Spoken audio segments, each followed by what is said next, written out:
Bismillah ar-Rahman ar-Rahim, salatu salam ala ashrafil mursalin. Mes chers élèves, vous êtes toujours avec le canal Matnour, canal des mathématiques en droit commun scientifique et technologique international.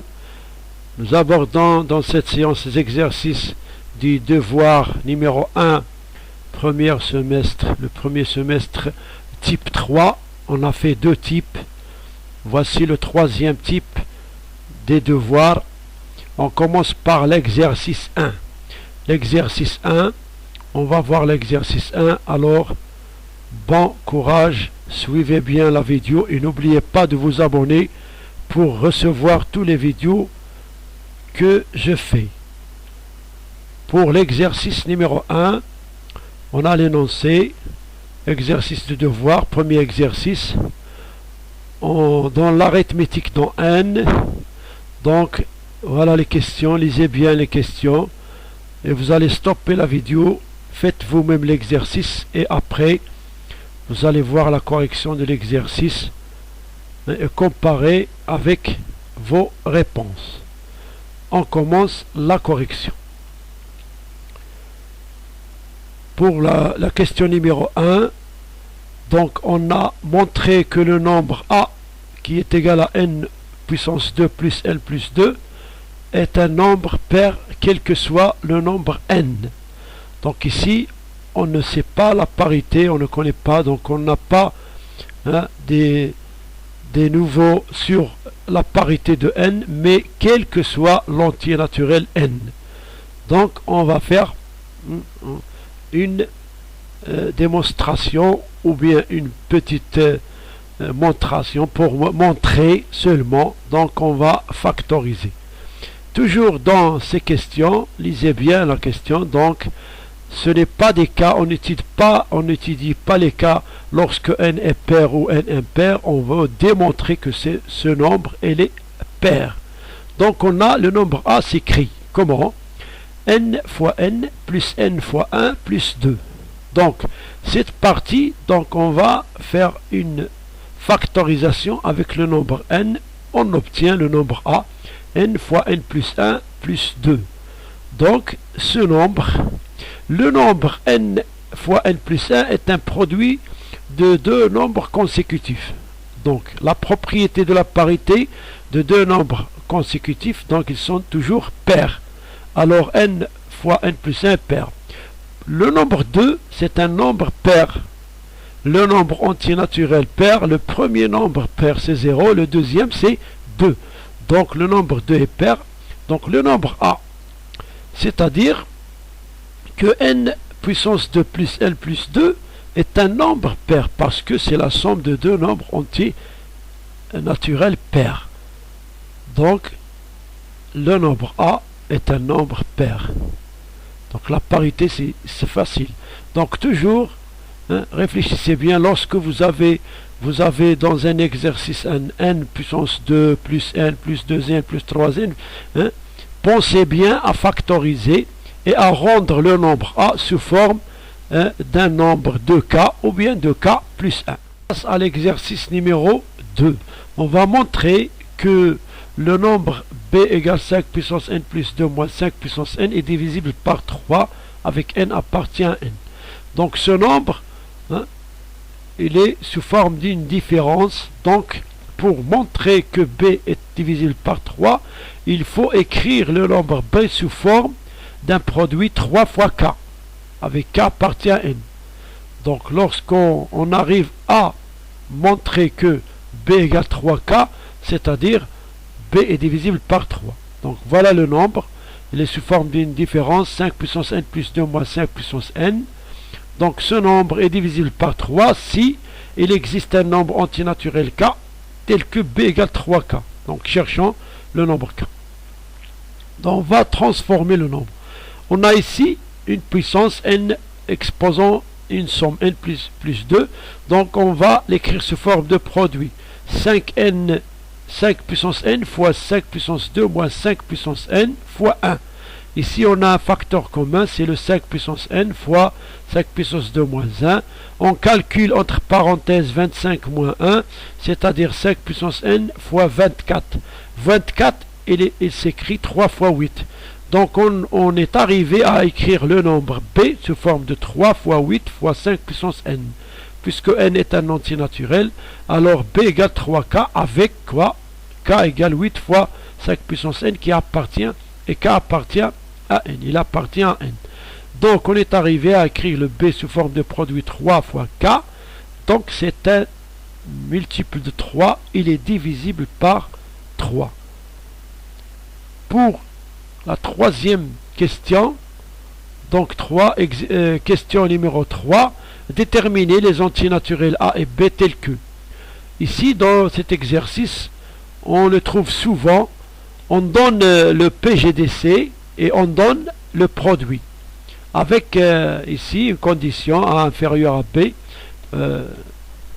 À la fin, on va étudier cette expression, cette condition. Donc on a ici 3 données.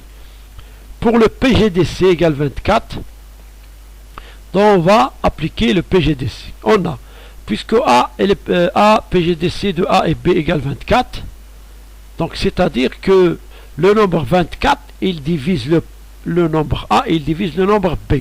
C'est-à-dire A égale 24K avec K appartient à N, et B égale 24H avec H appartient à N. Donc on a écrit A sous forme de produit 24 fois K, et B sous forme de produit 24 fois H. Donc on sait bien qu'on a le produit AB égale 2880, on a aussi A fois B égale 2880, on va remplacer A par 24, K et B par 24 H, et on aura 24K fois 24H égale 2880, avec K appartient à N et H appartient à N. Donc ici on cherche, donc ici KH, le produit 24 fois 24, 577, 16, K fois H, 2880, donc on va diviser 2880 sur 576, on trouve le produit KH égale 5.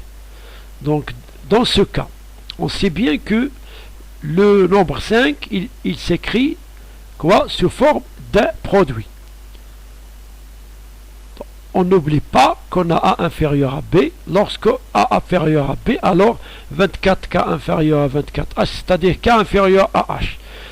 Dans ce cas, on a 1 fois 5, ou bien 5 fois 1, puisque K inférieur à H, donc le produit K fois H, on déduit que K égale 1 et H égale 5. Dans le cas où K égale 1, A égale 24 fois K fois 1. Dans le cas où, donc, ici H égale 5, c'est-à-dire B égale 24 fois 5 égale 120. Voilà les deux nombres A et B. Donc si on fait le produit 24 fois 120, on va trouver 2880. Donc comme ça, on détermine le nombre A et B. Si par exemple on vous demande de calculer le PPMC avec ces données, donc le PPMC, donc il y a une règle. Le produit de deux nombres est égal au produit de leur PGDC et leur PPMC. Et le PPMC égale le produit de nombres divisé par le PGDC. Dans ce cas, on peut calculer le PPMC. La question numéro 4. Donc, on pose A égale 6174. Donc, on va décomposant premièrement petit a, décomposant A au produit de facteur premier. Donc, pour décomposer un nombre, on divise par, on fait une division avec un trait de division par les nombres premiers. En commençant par 2. Ce nombre il est divisible par 2, donc on va diviser par 2. On trouve 3087. 3087, donc il est divisible par 3, parce que 3 plus 7, 10 plus 8, 18. Et le quotient c'est 1029. 1029, il n'est pas divisible par 2, donc il est divisible par 3. La somme égale 12 des chiffres. Et on trouve 343. N'est pas divisible par 2, n'est pas divisible par 3, il est divisible par 7. On divise par 7, on trouve 49. 49, il est divisible par 7. Le nombre 7, il est divisible par lui-même, 7. Donc c'est un nombre premier. Alors le point A est égal à 6274. C'est 2 fois 3 puissance 2 fois 7 puissance 3. Donc pour la question numéro B, on va déterminer le nombre de diviseurs de A. Ce nombre A, combien il a de diviseurs? Donc on va faire un rappel avec une règle. Comment déterminer les diviseurs, le nombre des diviseurs d'un nombre décomposé en facteurs, en produit de facteurs premiers. Donc on a NB, le nombre de diviseurs est égal à 1, ici 1, plus 1. On va faire la somme, le produit des exposants. Chaque exposant, on ajoute 1. Donc ici on a 1 plus 1, 2 plus 1, 3 plus 1. Leur produit donne le nombre de diviseurs de A. Donc on va calculer, donc nombre de diviseurs de A égale 2 fois 3 fois 4